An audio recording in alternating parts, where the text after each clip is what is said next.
crazy fact about the album, definitely maybe, it's their debut. Oasis went through 3 separate engineers during their studio sessions, and it wasn't until engineer Owen Morris, our unsung hero, stepped in with the band and honed that sort of raw, almost punk-inspired Oasis sound. Morris continues with the band, working with them on their next album, the amazing What's the Story, Morning Glory. This time the band was aiming for a more melodic, anthemic sound in the hopes of becoming, and I love this quote, the biggest band in the world, according to Noel Gallagher. Can I just say I love Hello? It's the opening track on the album. It's the very first track, and I love how you hear a snippet of an acoustic version of Wonderwall right before Hello kicks in. Let's just hear a little bit of the beginning of this epic classic album.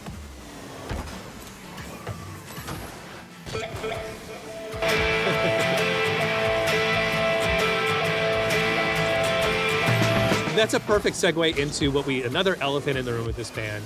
I alluded earlier to the cigarettes and alcohol connection to T-Rex, and there's lots of borrowings and inspirations across the catalog, and sometimes they get in a little bit trouble for it. In this case, in Hello, they got in trouble after the fact they had to add credits to the tune of 50% because it sounded a little too much like this song.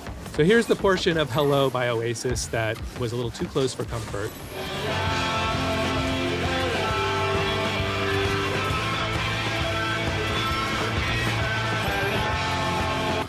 And when Gary Glitter's publishers heard that, they're like, wait a second, that sounds like Hello, Hello, I'm Back Again from Gary Glitter? 1973, which sounds like this.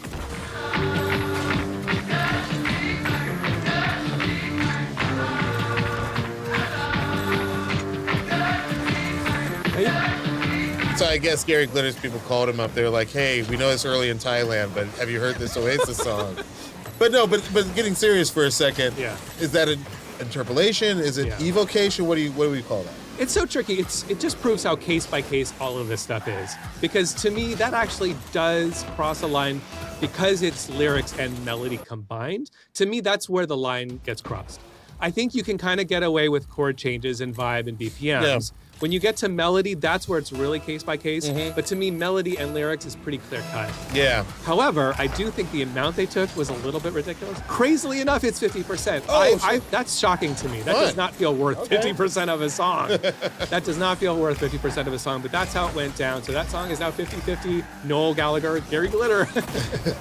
Hey, don't put those two names together. I know, that's not fair at all. I know. And I will also say, I think Noel has been actually quite honest in at least a couple of these cases where he has said, I didn't remember it at the time. Yeah. It's just one of those things that was stuck in the back of my head. So I don't actually think it's a case where he goes out and he says, like, I'm going to steal this little part. Well, for every Noel quote, there's a counter quote, though, because I also have him saying, I don't give a fuck. I never said I was inventing anything. Right. And I'm a lover of music. Quote, if I nick guitar riffs here and there, I'd have thought the songwriter would be quite fucking pleased. So I love how he's Which I don't think actually contradicts what he has said, which is that things get stuck in your head. And then, sometimes I'll sing out in my little bit of songwriting, I'll go out to somebody and I'll say, hey, do you know this? And I'll go, and they're like, no, it doesn't sound familiar. And then I do it. And then eventually somebody else is like, no, that's from that. I'm like, yeah, you're totally right. So I think things just get stuck in your head. So that little bit of Wonderwall that you hear, I've come to find out is from the original version of this song. Noel told producer Owen Morris that he had a song called Wonderwall and he wanted to record it literally, I kid you not, on a wall. So they set up a bunch of mics outside the studio, which was in the middle of the countryside in Wales, and Noel sat there with his acoustic guitar and sang to a bunch of sheep. As one does. As one does. All right, so we're having a lot of fun this video. But when we get back, we'll dive into the lore of this stadium-sized classic and find out how did they make their song sound so big. So big. You need 2 stadiums to contain these songs. Don't go anywhere.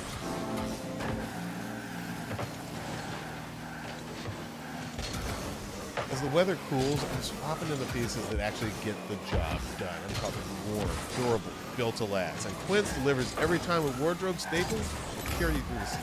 Quince has the kind of fall staples you'll actually want to wear on repeat, like 100% Mongolian cashmere from just $60, classic fit denim, and real leather and wool outerwear that looks sharp and holds up. I've got my eye on the suede trucker jacket. It's perfect for layering. It just looks really casual but put together. By partnering directly with ethical factories and top artisans, Quince cuts out the middleman to deliver premium quality at half the cost of similar brands.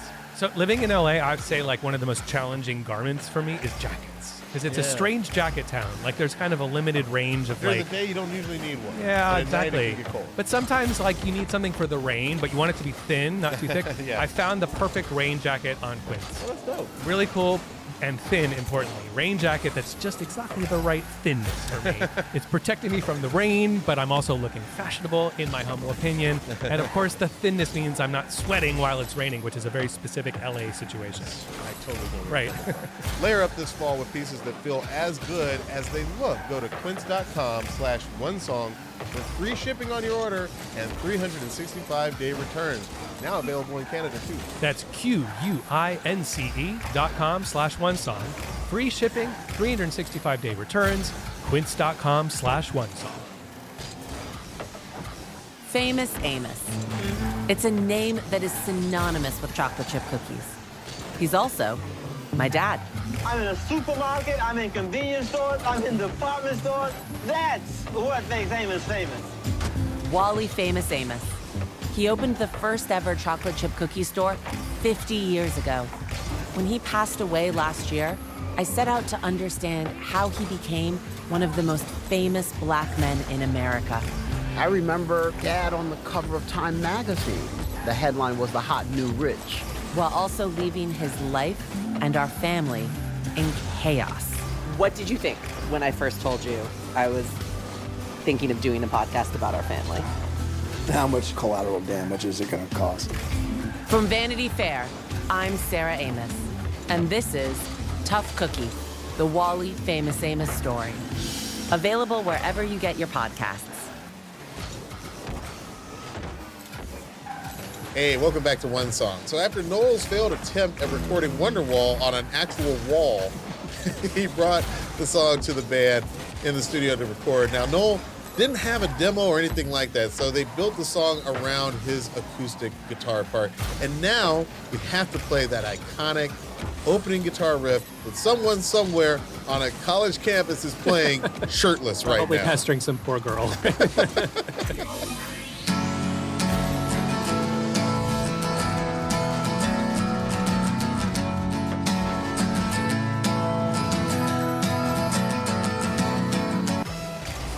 What kind of guitar is that? Well, that's an acoustic guitar. It's probably a handful of them mixed together, at least two, possibly more. So he's layered it.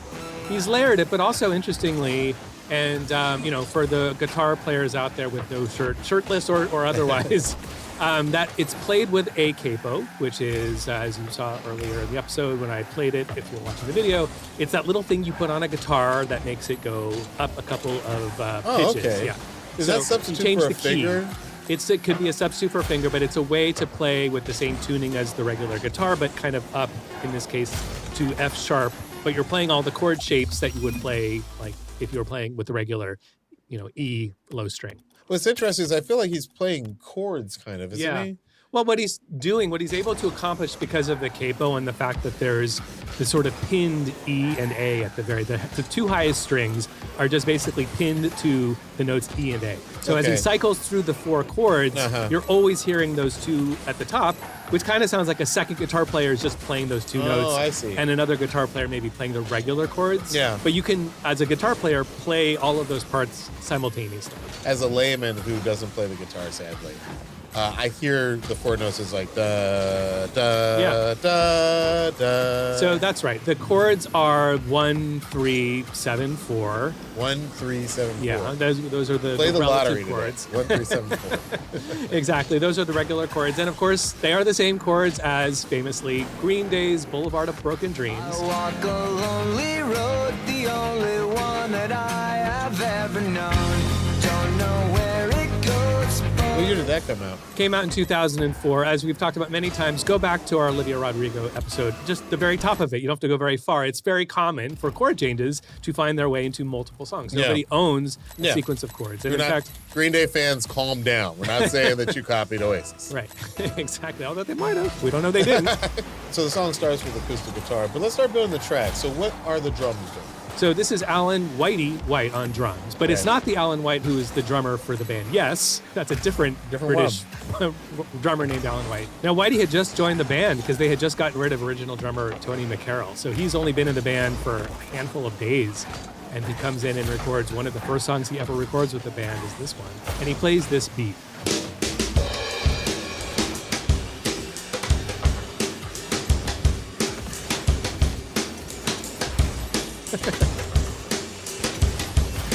I'm just laughing because as a drummer, in that moment, that beat was very Manchester. This doon doon cat cat the cat kick cat the syncopation on the snare where you go boom cat da da boom bam. Yeah. I hated it. When it was happening, I remember I had a friend who was a drummer and she played it and I was like, don't play that beat. I don't like that beat. That beat, it's not okay to play. I don't know. I'm just remembering though in that moment it bothered me. You know what I like about it is that it feels vaguely hip hop, and if you were following the Manchester 100%. sounds, It's so bad. they were always bringing in some of the same break beats that hip hop were. Well, you're bringing nailing in. it. I think that's what it was. It felt inauthentic to me when I was hearing it in some of the early Manchester stuff, like you're saying, like the, Chameleons and the Charlatans and the Happy Mondays and all these guys. They were all using this beat, and to me, it felt like it was coming from something that it wasn't really authentic to them. Really, that's interesting. And I think you're right. I think it was connected to the breakbeat connection in hip hop. I think one of the first Susie and the Banshee songs I loved was the one with the famous boom, boom, cat. Kiss Them for Me.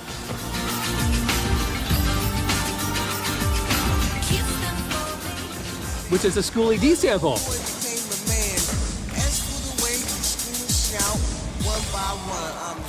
Yeah, and I think that, anything that sort of had like hip hop drums, I was there for. Right. That might be one of the other reasons why I was digging this song.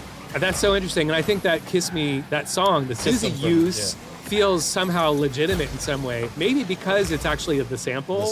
It's like actually embedded rather than replayed. It's hard to put your finger on what it was. Similar to my misinterpreting the band Oasis as being part of this violent, lad, misogynistic culture. Or was I? I don't know. Yeah. But now, like in just hearing this as a song without all those associations, I just hear it for the music that it is. You mentioned the drums have a fancy moment. What's the fancy moment? There's a little fancy moment where Whitey sort of reverses the beat a little bit. Here, I'll play it for you, and then I'll play it in context.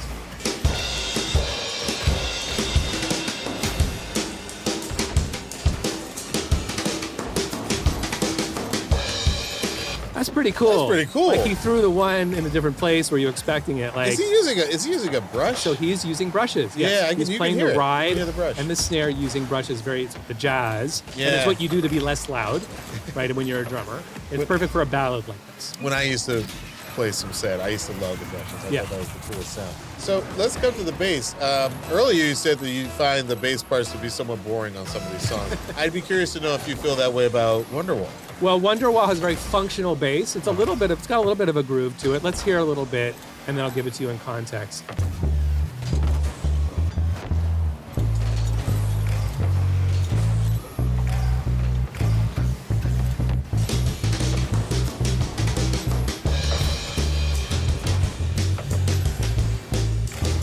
Like so many things about this band, I rescind my original comment, my original feeling. That's a sick bass line. It sounds amazing. It's so warm. It does. Like this song there is is a mixed general so warmth well. to this song. There's so much warmth. There's a warmth to this song, and I think that's why it's not an accident that I heard it, as I said, wafting out of a Boston pub. Yeah, you want that warmth, Yeah. And coupled with those drums right now, like I was feeling it.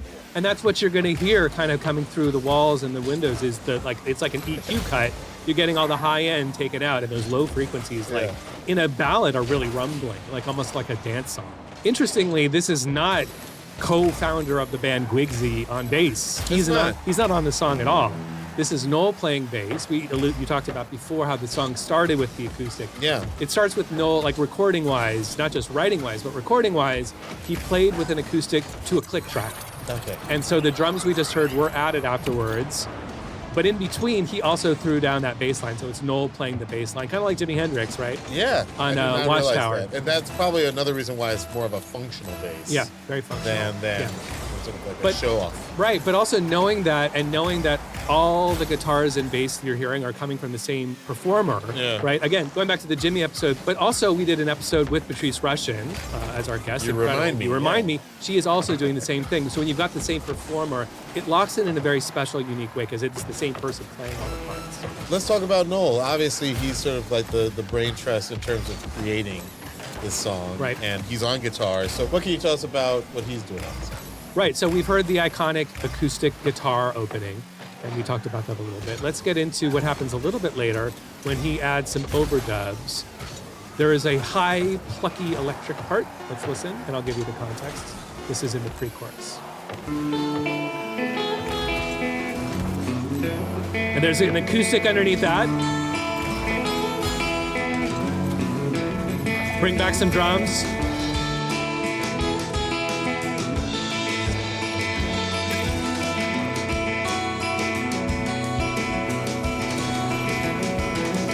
That's real nice. It's so It's good. real nice how that blends. Yeah. Yeah, because the drums are contrasting with that guitar part. The guitar part just repeats in those two bars, so the drums can get a little funky in there, mess it up. Bring in the right female singer, and that could be totally like a song featured on Lilith Fair. You know what I mean? Right. Like, seriously, like Yeah, it's pretty. melodic and it's pretty. beautiful and it's pretty. It's not lads, But reading then he loaded goes and like Right. say to you, but Right. I don't know how. all the hooliganism is on top there. I can't Yeah. communicate my emotions. You know, Totally. I say that as a fan. But yeah, that could totally be a completely different. That completely could be agree. Alanis Morissette somewhere in the 90s. I could totally see that song. Right. Or if you want to On replace Jagged. something else, sometimes we replace parts. I went ahead and I grabbed some of my favorite beats. We can also do a version which is a little bit more jungle, little drum and bass. If we want. Okay. Should we try that one first? Let's try it. Let's try it out. I'm sure there is a drum and bass remix for Wonderwall. If there isn't, there is now. Let me start with Liam and then I'll bring in. Baby, 1, 2, 3, gonna be the 4. one that saves me. Bring in some bass. You're my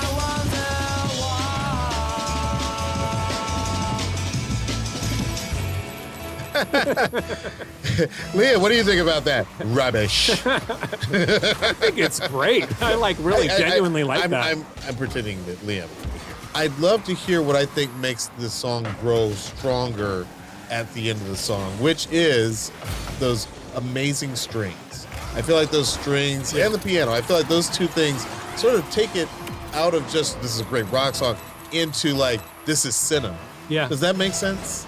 Right. So one surprise in the stems is that what I thought also were actual strings. I mean, listen, in the video, there's dudes playing cellos. Right? Yeah. There'd be lots of reasons why we've been misdirected into Oh thinking. no, you're telling me that these are not strings. Well, the strings, so here's what's interesting. They actually are real strings. Okay. However, they were recorded in the late 60s As a or sample. late 50s into one of the first samplers, which is called the Mellotron, another Beatles connection. Wow. So what you're hearing is strings that were recorded into tape loops, which a keyboard then triggered. And I'll show you some more examples of that in a second. But first, let's listen to what they sound like in the mix.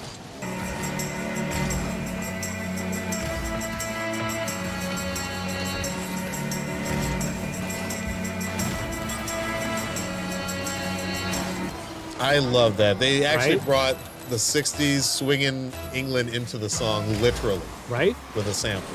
So I did not know that. That's literally the Mellotron. You can get those same sounds as a plugin in any software program, in Ableton and Logic, whatever it is. So this is what he would have played. He would have sat down at the keyboard. And by the way, the he in this case, I'm pretty sure is Bonehead. I think that's who's credited Oh, on really? the Mellotron. Wow, Yes. okay. Paul Arthur's, Paul Arthur's, who's I still believe. on tour with them, Right. made up with the... All the guitars were played by Noel on the song, so they gave him something to do. So Paul was they like, threw "Hey, Bone, give me they threw Bonehead a bone. Yes, right. And sat him down and showed him how to play basically the root notes of the chords on the Mellotron. So he would have played literally this.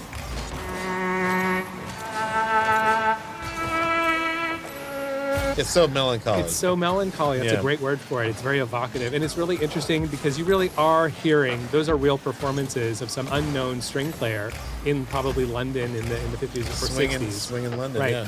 And another place you would have heard this instrument to make the Beatles connection more explicit is it is the opening of a song that you may recognize. Wait, can I guess? Can I Yeah. guess? I'm the Walrus. Well, it might be on there. I'm not sure, but the one I was thinking of was, let me see if I can play it.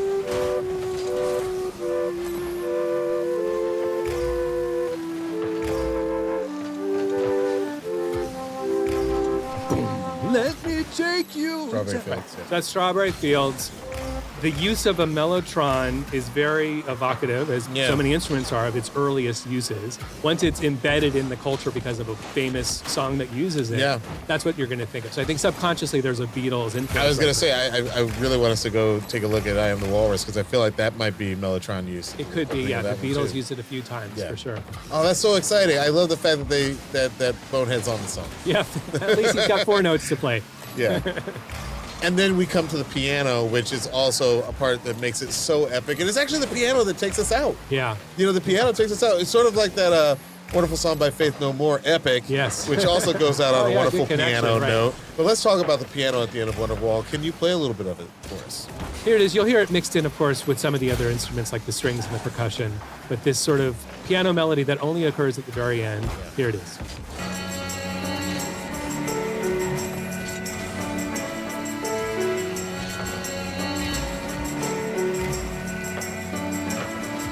That'd be a badass remix to start here. Okay, I know you like doing this, so I would like you to do this. Play that part, but give me your drum and bass drums. Oh, hell yeah. Oh, hell yeah. I thought you'd never ask. This is what I think we need. Oh, Check yeah. this out, America. And that would sound a little something like this.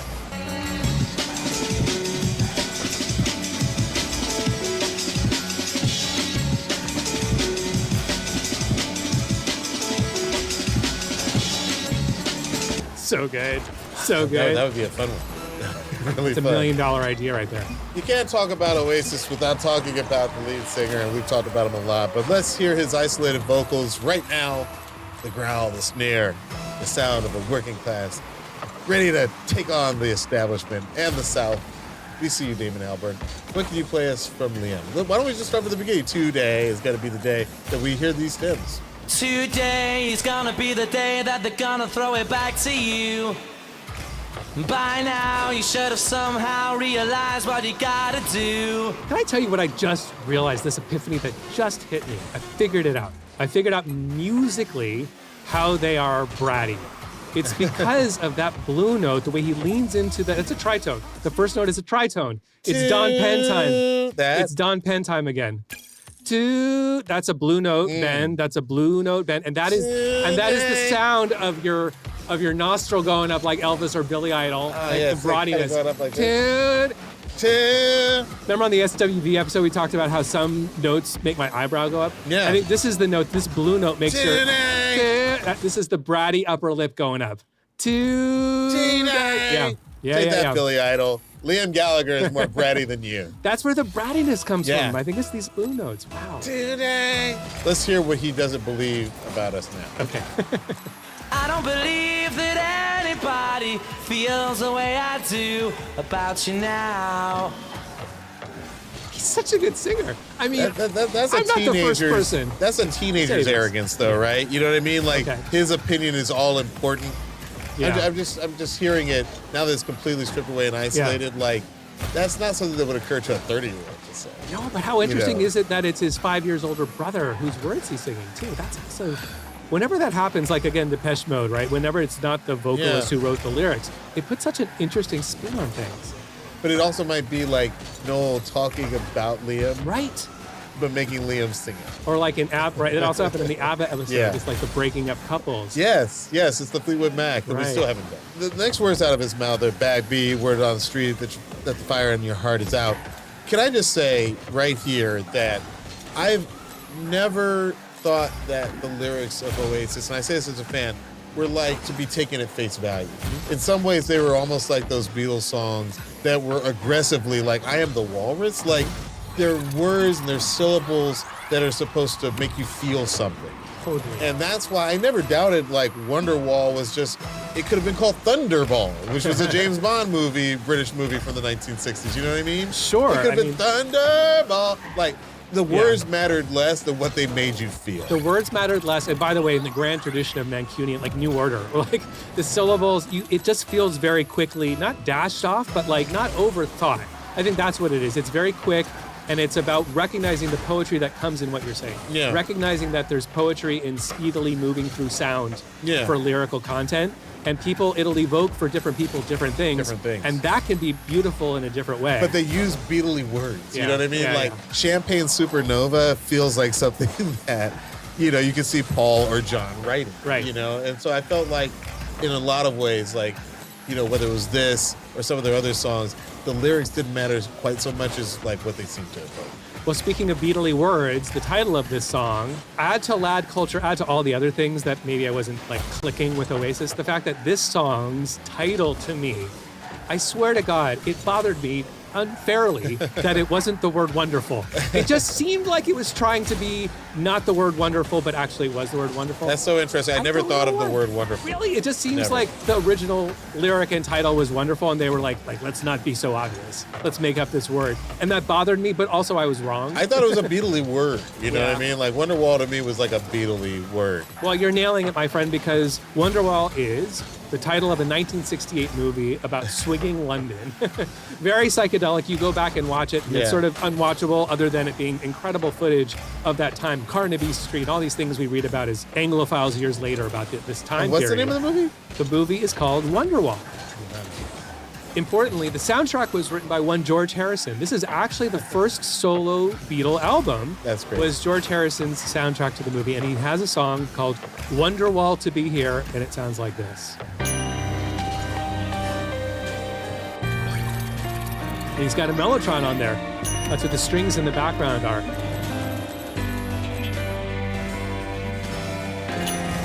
This is George Harrison with his Indian influences, and he went to Bombay and recorded it with sitar and tabla.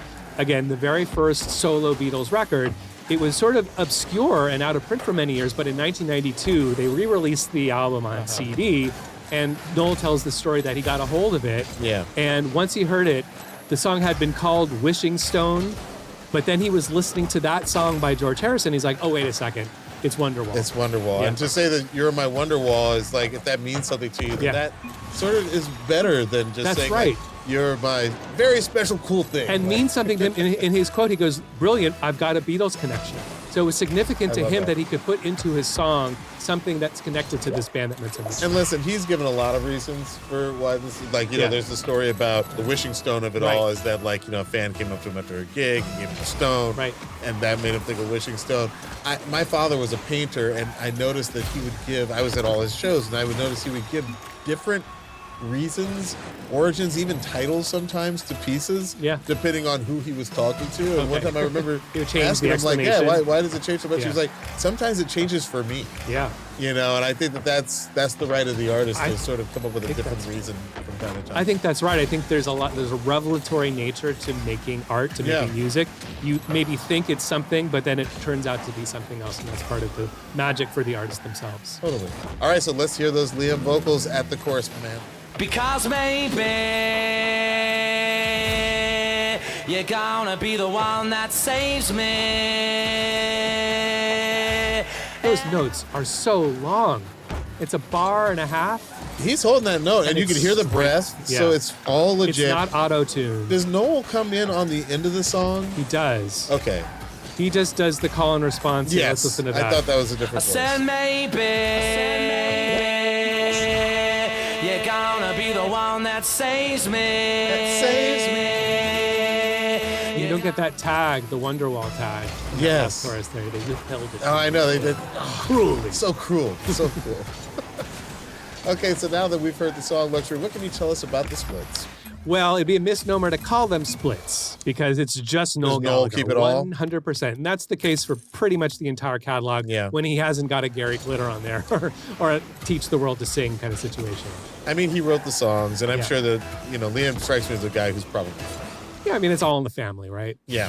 They've got their ups and downs. I'm sure that plays into some of the ups and downs, right? It can't not probably play into any does. of it. Yeah. Listen, anytime we've talked about uneven splits, there does seem to come a point where people are yelling at each other. Yeah, I mean, there's a dude whose house is higher up on the hill than the other dudes. Like, that makes a difference. Absolutely.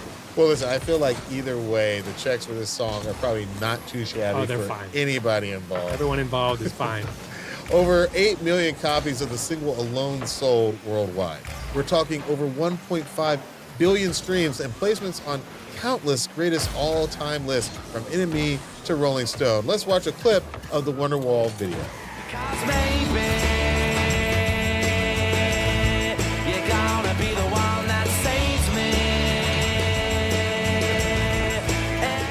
listen, the clowns in slow motion and the like, miming the cello old dudes. I'm not, I think it was minimalist, and I'm gonna say that the first time I saw the video, like the one I like the most is when it's just their faces, Yeah. and it's the black background. Sure, that's the cool part. That is so elegant and so cool. And they won the 1996 Brit Awards for Best Music Video, which sort of over strikes me as a you Blur. had to be there situation. Oh man, like that was like the Blur Oasis rivalry at its peak. They get up there and they sing "Shite Life" to the sounds of Park Life. I think we got to do a Blur episode just to make. See, they're things right. bullies. I'm telling you, They're these guys not are bullies. No, Damon got in his jabs too. Damon got his. In fact, I've heard that Damon and Noel are actually really close friends. Yeah, I we're hear one of them tell it. He's like he's the guy who knows what we went through. Oh, right. what we Great point. all went through. Sure. So they're all buddies now. So Luxury, what do you think the legacy of Wonderwall and Oasis is? I think that what at the time turned me off, because I was a budding musician, I was looking for things that were left of center. I was myself making stuff that didn't sound like anything, and that was almost pretentiously, self-consciously getting in my own way of success, right? This may be my big reason why I'm a podcaster now. Couldn't put one foot in front of the other. Oasis not only put one foot in front of the other, they had the raw talent, they had Liam's vocals. It was such a perfect package, but to me, what really stands out in my learning from this episode is the directness. It is such a shot to the heart by not trying to be too fanciful, by using direct language, simple melodies that are memorable, and instrumentation that perhaps we've heard these chord changes before, perhaps we've heard mellotrons before, whatever it is. They're unique repackaging, so to speak, but also unique voice, unique tone, uniqueness as two brothers. It's exciting to me. I hear the excitement now. I hear why this is a stadium chant, a ballroom. It's unifying. Everyone feels together singing along. It's in the right key for most people to be able to hit the notes. I get it now. I think I didn't get it before, and I think I get it now. I hear you. Yeah, I think I agree. And I do want to say, again, I think everybody borrows. I think there are other bands that made a conscious effort to be like, we want to be the biggest band in the world and be that stadium band. I'm thinking about Freddie Mercury at Queen. By the time they do it, we will Swinging for rock the fences you. every time. Like, that is a song made for tens of thousands of people to chant along with you. Yeah. And I think that these guys did it, and they did it well. And until we started preparing for this episode, I didn't know that they consciously did it. But I know that as a 20-year-old, a fellow 20-year-old, at the time listening to this music, I felt like, oh, this is like non-pretentious, really fun rock and roll from a foreign place. And I really dug it because I liked the people they were referencing. I liked the Beatles. I didn't know it at the time, but I liked a lot of Bowie and I liked a lot of the Smiths. And they were able to give it. They're citing their sources, their inspirations. Yeah. I was just chuckling at the word non-pretentious because it's funny. Actually, the music is not super pretentious. The music is anti-pretentious, but the band is these are the two most pretentious dudes I don't know if they're pretentious. I've ever heard. I think that they may be egomaniacs, but it's I think tongue-in-cheek. And that's what shines through now with I can see it now. That is really funny. Like the way they their confidence is like they've taken it to the next level where it's tongue-in-cheek and truthful at the same time. And that's a really difficult balance. And my perception at the time was like negative, but now I'm like, oh, this is great. I love how confident and funny they are. And I love this song. I think we have a quote from Liam that gets to the heart of this. He says, some songs people get straight away, and I think this was one of them. I love playing it now. People pay fucking good money, and you should give them what you got. The song is bigger than us. Again, not pretentious, working class. Hey, you paid money to get into this concert at the Rose Bowl, Paul McCartney. Yeah. Like, we're going to give you the show that you want. And I don't think it's an accident that behind them they have these massive, massive screens where they're just showing, tabloid headlines and then themselves, like, writ large. Like, it's just like, hey, have you ever wanted to go see a rock band that's not afraid to be just a total rock band? Absolutely. This is the show. The biggest. And you know these words. They're going to live forever. You're going to live forever. You're a rock and roll star. All of the above. Supersonic. I love it. All right, One Song Nation, we've got a new segment we're calling One Genre, where Luxury and I break down a subgenre and share a record that we think is essential listening. That's right, Diallo. Today we're talking about Italo Disco, or as I've heard some people say, Italo Disco. It doesn't sound right to me. I think it's Italo Disco. I say Diallo Disco. Personally. But technically, Italo, it's Italian, so Italian. Yes. This is a very popular subgenre that owes a lot to the fact that Italian, and the Italian pop scene was making very disco-esque songs Right. towards the end of the 1970s. And this disco, and to my ears, when something crosses into the Italo or Italo zone, it's because there's something either sequency or synthy about it. I think it's a little bit Yes. leaving the realm of purely instrumental, performers of bass guitar and rhythm guitar and live drums. You start to get some early drum machines. You get sequencers. one of the pioneers of the genre we will be talking about is Giorgio Moroder, Giorgio Moroder, for yeah. example. And He's sort of the godfather of this subgenre. but like all genres, the lines are porous and there's overlap, and certain artists and certain albums may have Italo songs and regular disco songs and even ballads now. So Diallo, what's your pick today? My Italo disco pick is from the Flirts. The song is called Passion. I'll say that I didn't know about Italo disco really as a genre until the Electroclash subgenre sort of came on Brought the it back. scene Yeah. in 2000, 2001, and I love that stuff. And they were sampling and sort of, when they weren't sampling, evoking a lot of the music that came out of the Italo disco scene in the late 1970s. This song, Passion, is about 9 minutes of pure goodness. And it's actually, if you listen to the whole thing, it's the song that Felix the House Cat sampled for one of my favorite Electroclash songs of all time, Silver Screen Shower Scene. I used Discogs, by the way, to discover what 12-inch had this version of Passion. You get a solid 2 minutes of just wonderful, bouncy Italian disco. Great tune, and that's a Bobby Orlando Bobby Orlando. production, right? Bobby Yeah. O, famous. Here's a great example of what I was saying, the genre kind of porousness, is that he technically is one of the inventors of high energy, right? Which is a genre, another dance subgenre, right? Frankie Goes to Hollywood, like Frankie Goes early to stuff. Hollywood, yeah. But he's right on the border of that, and maybe the fact that he's American means that the Italo-ness kind of crosses over into high energy. Totally. To me, you could play them both back to back in a DJ set, and no one would be mad. You Yeah. know what I'm saying? Like, that's kind of the ultimate, what matters about these subgenres in a lot of ways. Yeah, they're very, as you said, porous. Yeah, and Bobby O, fun fact, I think we talked about this about 100 episodes back if you want to go, but was... Pet Shop Boys? That's right, Pet Shop Boys produced the original West End Girls, was with So Bobby you go O. from Italy to the United States to England. Exactly. Like this was all sort of early electronic music. Exactly right, exactly. Luxury, what's your pick? All right, this is a tough one because this genre is very, very important to me. In fact, I had this blog, right? I think you might have... That's sort of our first contact. Right, with exactly. one I another. had a blog called Disco Workout and started in 2006. And I would post a lot of Italo disco and a lot of high energy and a lot of just all the different straight synth pop. A lot of this really proto-electronic music was the core of what this blog was. Yeah. So we did a lot of Bobby O. We did a lot of Italo stuff, right? Exactly. And another band that I discovered around this time, which I will be highlighting now, is the band Glass Candy. This Nice is choice. a song called I Always Say Yes, and this song has a lot of special importance to me because I did a remix of it. This was early in my music career. I reached out to Johnny Jewel from the band Glass Candy. I said, I'm a big fan. I'd love to do a remix. He gave me the go-ahead.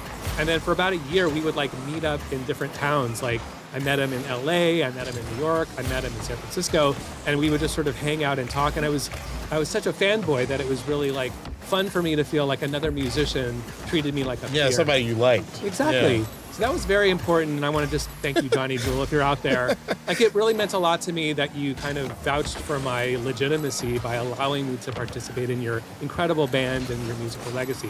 So this song is also related to Giorgio Moroder we talked about a second ago. When I heard it, it blew me away as being a way that this late 70s, early 80s music could come back again. Because this is in the early 2000s that I'm hearing it. When I first heard the song I Always Say Yes, it reminded me so much of the Giorgio Moroder of I Feel Love and The Chase, which are two of my all-time favorite songs. The Chase is so good.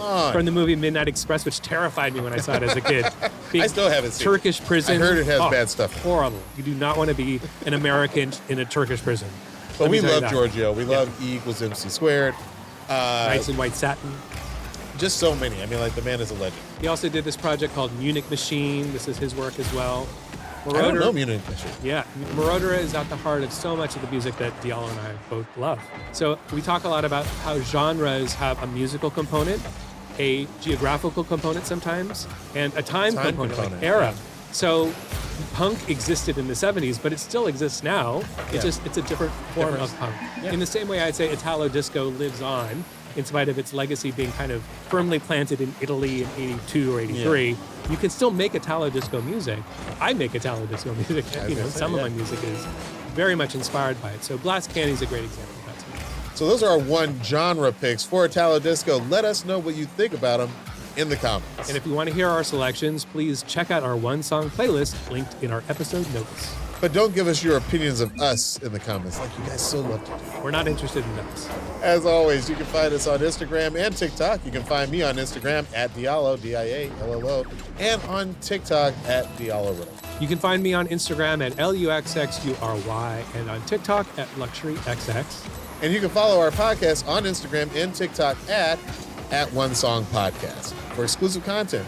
You can also watch full episodes of One Song on YouTube and Spotify. Just search for One Song Podcast. We'd love it if you'd like and subscribe. Also, be sure to check out the One Song Spotify playlist for all the songs we discuss in our episodes. You can find the link in our episode description. And if you made it this far, you're officially part of the One Song Nation. Yay, welcome. Congratulations. Welcome. We love you. We have very open borders. Show us some love, give us 5 stars, leave a review, and send this episode to a fellow music fan. It really helps keep the show going. Luxury, help me with this thing. I'm producer, DJ, songwriter, and musicologist Luxury. And I'm actor, writer, director, and sometimes DJ Diallo Riddle. And this is One Song. We will see you next time. This episode was produced by Melissa Duenas. Our video editor is Casey Simonson. Our associate producer is Jeremy Bimbo. Mixing by Michael Harmon. And engineering by Eric Hicks. Production supervision by Razak Boykin. Additional production support from Z Taylor. This show is executive produced by Kevin Hart, Mike Stein, Brian Smiley, Eric Eddings, Eric Wall, and Leslie Guam.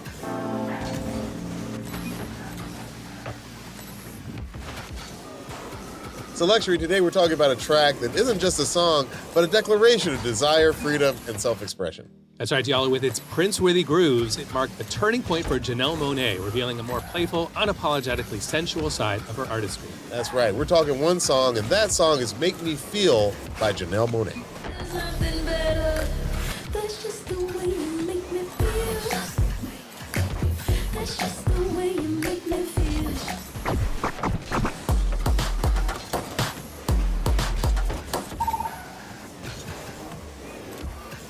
I'm actor, writer, director, and sometimes DJ Diallo Riddle. And I'm producer, DJ, songwriter, and musicologist Luxury, aka the guy who whispers interpolation. And this is One Song, the show where we break down the stems and stories behind iconic songs across genres and tell you why they deserve one more listen. You will hear these songs like you've never heard them before, and you can watch One Song on YouTube and Spotify. While you're there, please like and subscribe. So today we're covering Janelle Monáe's Make Me Feel, which came out in 2018, but this year the song had a resurgence when a remix of the song was used as the theme for the 7th season of Love Island USA. Let's hear a bit of the EDX Dubai Skyline remix.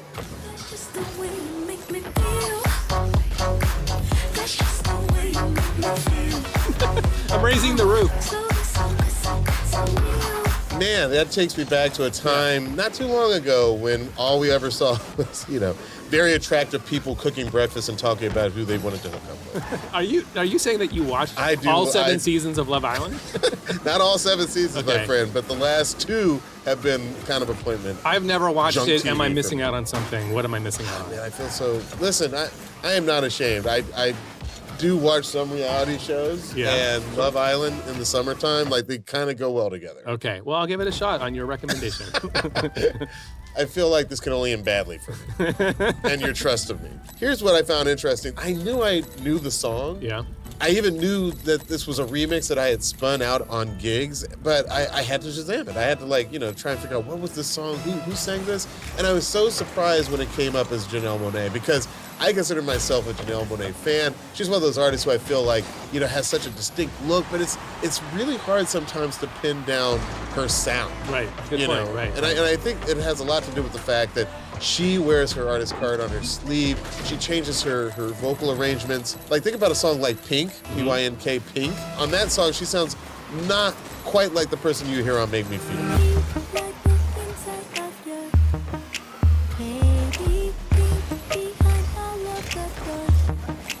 And the first time I ever heard her voice, I thought she was sort of like female James Brown. The first time I heard it was on Tightrope, which features Big Boy from Outkast. Yeah. Great song. Let's hear a little bit of that.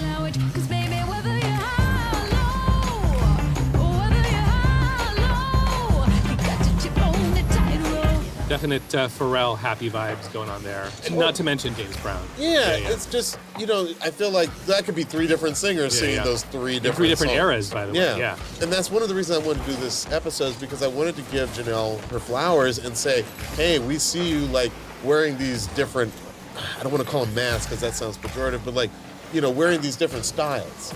Like she can come in so many different ways. I like the way you put that she's wearing the style. She literally is. Yeah. And part of her whole artistic thing is that her artistry includes the multimedia element. Yeah. It's music, it's video, it's performance, it's clothes. Yeah. Big part of her look is her look. Big part of her artistry is her look. And her clothes and even her look has changed over time. It's not that she stays static. It's not that she's even can be pigeonholed into one sound. And maybe that's been to her detriment because to a certain extent, a Janelle Monáe song can sound like a lot of different things. Right. And so that keeps her interesting, but it can also make it where a person like me who likes Janelle Monáe and likes one of her songs forgets that was a Janelle Monáe song. I think you're nailing it. And part of why we're doing this episode in many ways is because she is an artist that we think in this moment is extremely important. Right. And who deserves her flowers. And this song is incredible and we love it. But you may have missed it. She may have slipped under your radar, or you may have been aware of her peripherally. One good example of that, it's easy to forget that she's like featured in the fun song "We Are Young." That song is called "We Are Young" featuring Janelle Monáe. Totally.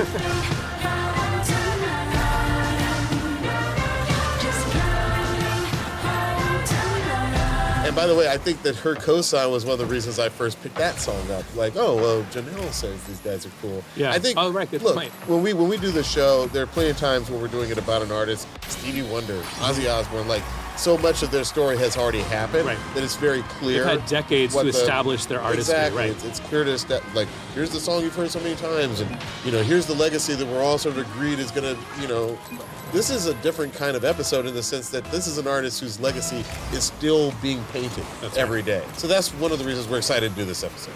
It's crazy that she's had 10 Grammy nominations, but she's never had a Billboard Hot 100. That was a crazy stat when I heard that. It's crazy, right? Except technically, this one went to number 99.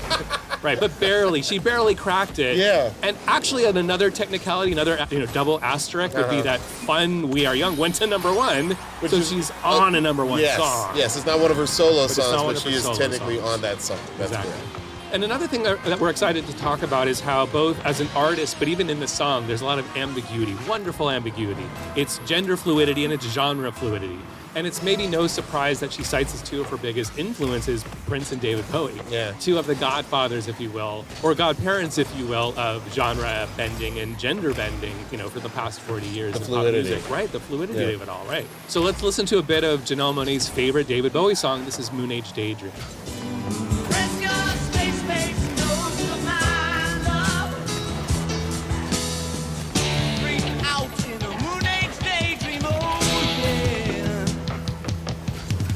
I'm feeling the sadness of losing. I mean, it's crazy that in 2016 we lost both of them. Man, Right? 2016 Prince sucks. and Bowie just 3 to or this 4 day, months that apart. might be one of the worst years ever. Yeah, it is for many reasons. And these two important people in my life that I never knew. It makes me sad to think of them being gone, being lost. I mean, I think with Bowie, soon. I don't know at what age Bowie died, but people from the 60s, people who had success in the 60s tend to die. you know, like...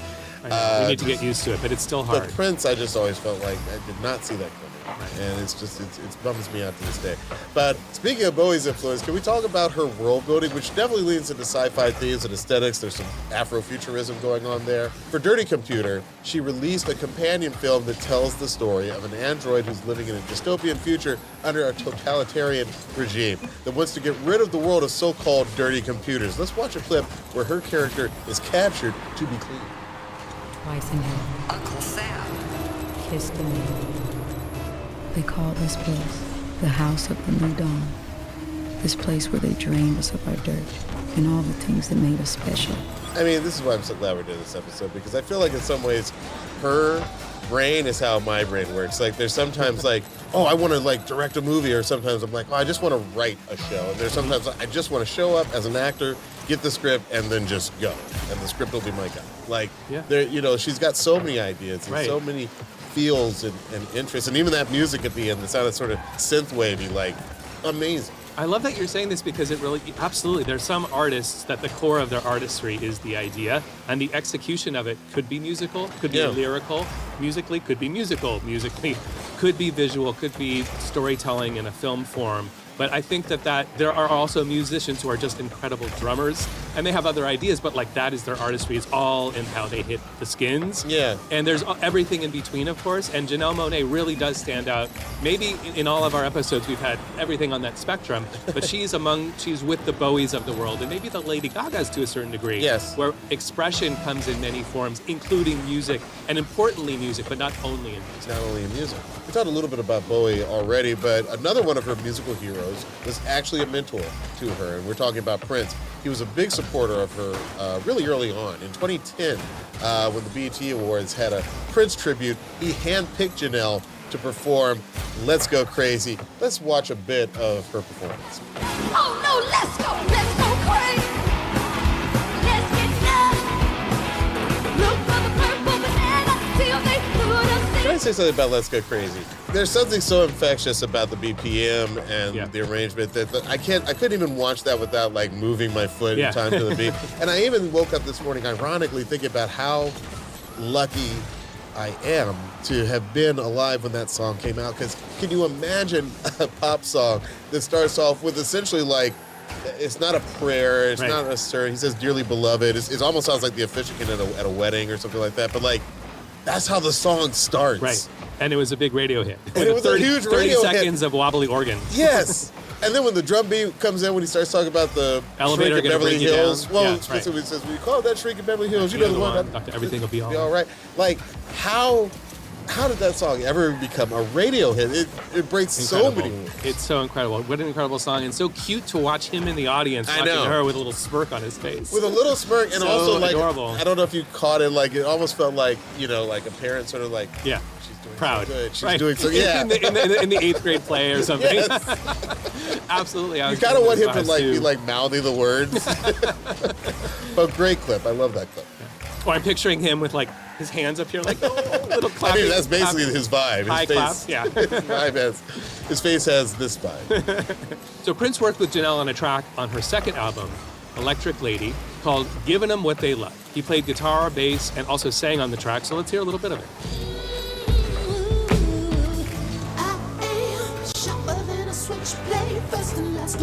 There he is. If I can just say something quickly about this, so what just immediately springs to mind is obviously that's Prince. Yeah. Distinctive falsetto. But we just did, interestingly, an episode about Sylvester and about falsetto and a song called, by the way, You Make Me Feel, coincidentally, and sexuality, right? Interesting parallels between the two of them. Maybe not fully coincidental, but specifically with the falsetto. On that episode, it was funny because some of the clips of the episode had us doing the falsetto with Stevie Mackey. Yeah. And at certain points, a listener or two, there was a moment of overlap, basically, where we'd be playing Sylvester's vocal, and then there'd be you, maybe me. Like 2 or 3 of us were doing falsetto.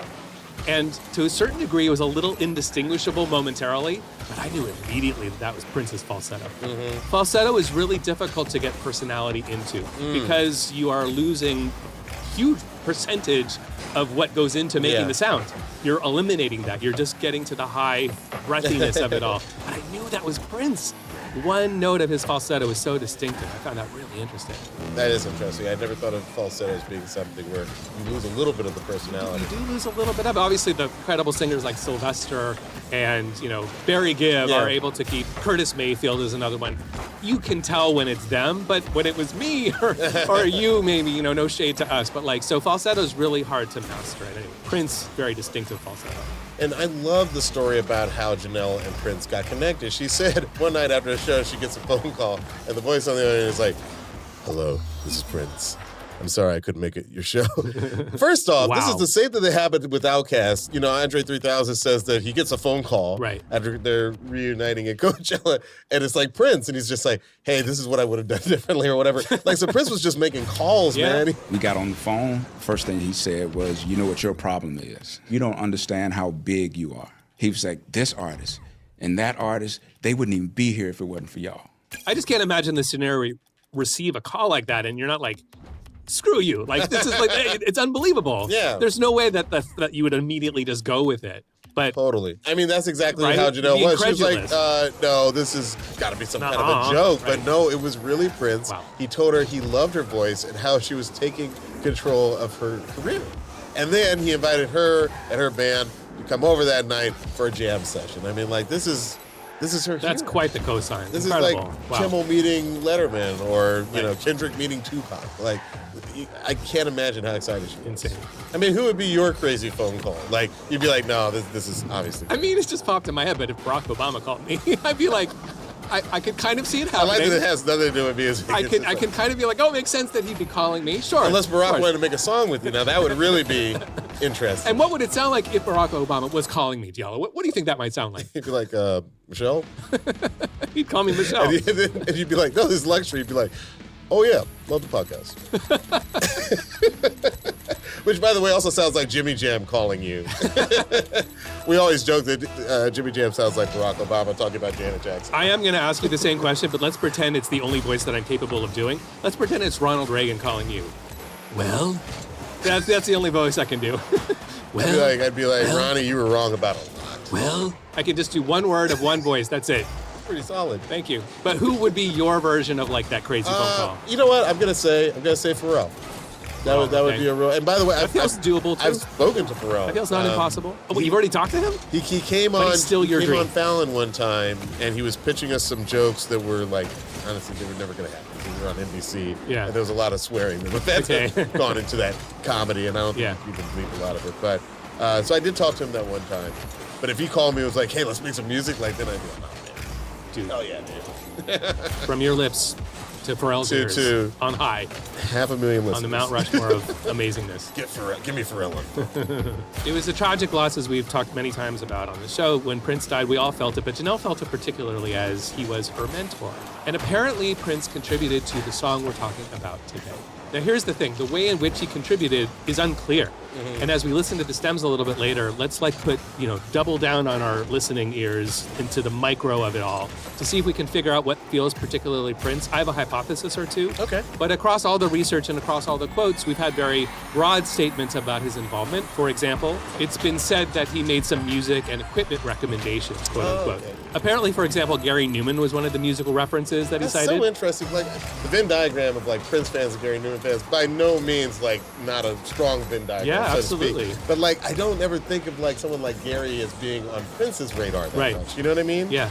I think when we listen to the stems, there's something that jumped out to me where I was like, oh, I think this might be it. But that'll be a fun part of this speculation once we get there. Do we know which song by Gary Newman, or is it possibly just like that sort of like Cars era Gary Newman? So at this point, I've told you nearly everything that was specific in the research that was done to find like what did Prince do and where did he do it? So we're going to become music investigators Absolutely. and try and sniff out where the Newman hits the Rogers. We are getting forensic in the musicology on this one. Absolutely. The closest to specific that we were able to find in all of our research was longtime Janelle collaborator Chuck Lightning, who is quoted as saying, quote, when Prince heard this particular direction, meaning this album being kind of more 80s and being a little bit more sort of funk and digital 80s, he said, when Prince heard this particular direction, he was like, quote, that's what y'all, quote within quotes, I should say, that's what y'all need to be doing. He picked out that sound as what we were resonating with him. Oh, I love that. So that is the most direct we've gotten as far as when we get into the stems, to be listening for. But Yeah. I've got a couple ideas. I think you will too. Yeah, I mean, like, let me just say, you can definitely hear Prince's influence all over Dirty Computer. The last song on the album is called Americans, and it feels very Prince-coded to me. Tell me what you think this sounds like. Here's Americans. Kiss the man, Jim Crow Jesus rose again.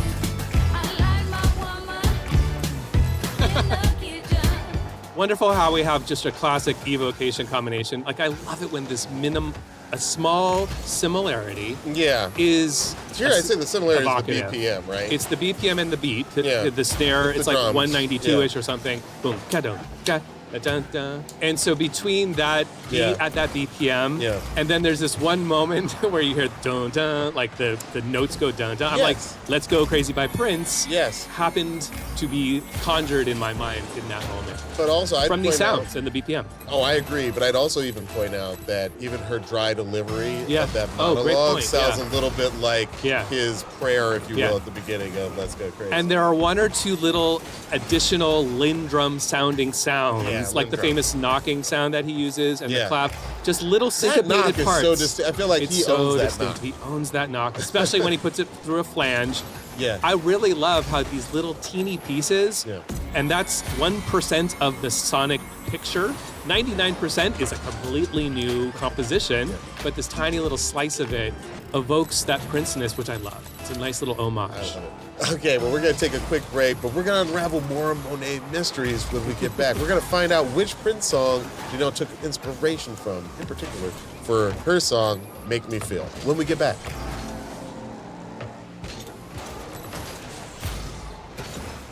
I have a confession to make. I do not know every single account where money lives. I'm the a same way. little bit worried. There's like a savings passbook from the 80s somewhere with actual cash that maybe has been growing at a rapid rate. I don't know You what. might be super loaded. I could be More super so. loaded. Like literally, like I signed up for some crypto stuff when that was a thing, and like I regret it, but like there might be money in it. Might be worth a lot.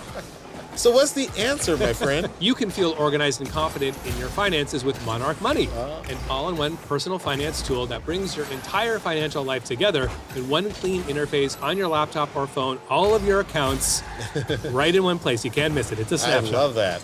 And right now, just for our listeners, Monarch is offering 50% off your first year. But since joining Monarch, I now have a handle and a grip on my finances. I know my net worth now. I know my value to society, financially speaking, I should say. Monarch is built for people with busy lives. So if you put off organizing your finances, Monarch is for you. Monarch does the heavy lifting. Link all your accounts in minutes and get clear data visuals, smart categorization of your spending, and real control over your money. We promise you will never need to touch a spreadsheet ever again. Don't leave money on the table. When you're making good money, it's easy to get complacent. You don't need to track every dollar, but ignoring your finances entirely can cost you. If you're not on top of your money, you could be missing chances to save more, invest smarter, or hit your financial goals faster. Don't let financial opportunities slip through the cracks. Use code ONESONG at monarchmoney.com in your browser for half off your first year. That's 50% off your first year at monarchmoney.com with code ONESONG. You know, it's always exciting when the holidays are approaching, but this year we're staying in town, which means that family and friends are coming to us, which means we're hosting. Wish us luck. I mean, right now I'm thinking about all kinds of things. Does our serveware need a refresh? Does that guest room need a new comforter? Or do people like that old comforter? I don't know. It's hard to say. As the holidays approach, get what you need.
well, together with the guy that she's always done.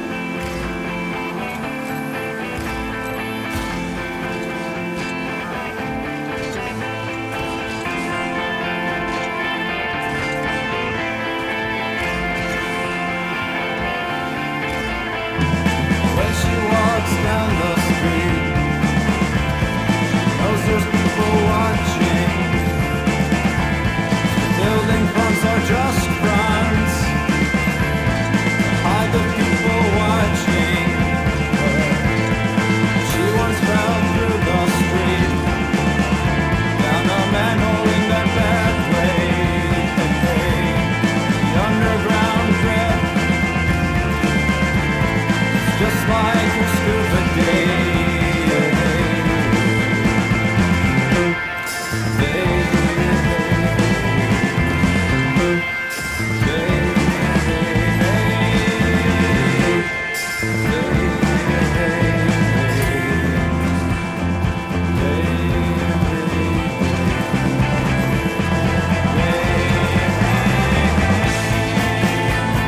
She was alright, 'cause the sea was so tight, she broke away. She was alright, 'cause the sea was so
I'm gonna pull you in close, gonna wrap you up tight, gonna play with the braids that you came here with tonight. I'm gonna hold your face and toast the snow that fell.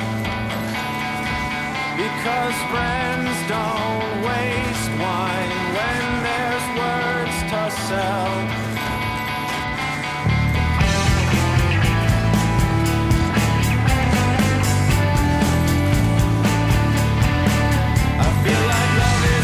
Kitchen with a culinary eye. I think he's making something special, and I'm smart enough to try. You don't trust your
feels that my sentimental side should be held with kids' gloves. She doesn't know that I left my urge in the icebox. She swears I'm to pray for the female. Well, then hook me up and throw me baby cakes, 'cause I like to get hooked. Like a 7 or 9, but you know you're gonna make it 8. All the people that you love, they're all bound to leave some keepsakes. I've been sweating all the time, think it's time I learned your way. Picture you and me together in the jungle, it would be okay. I'll bring you when my lifeboat sails through the night. That is supposing that you don't sleep tonight.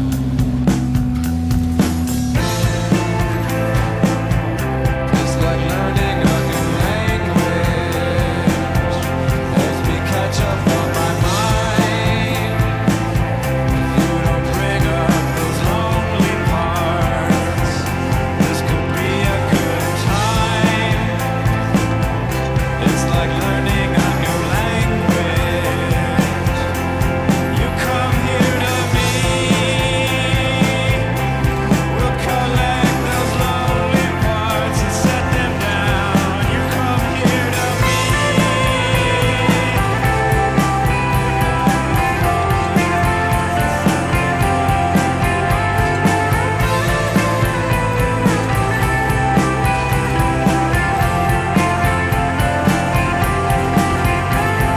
She says brief things, her love's a pony, my love's subliminal. She says brief things, her love's a pony, my love's subliminal.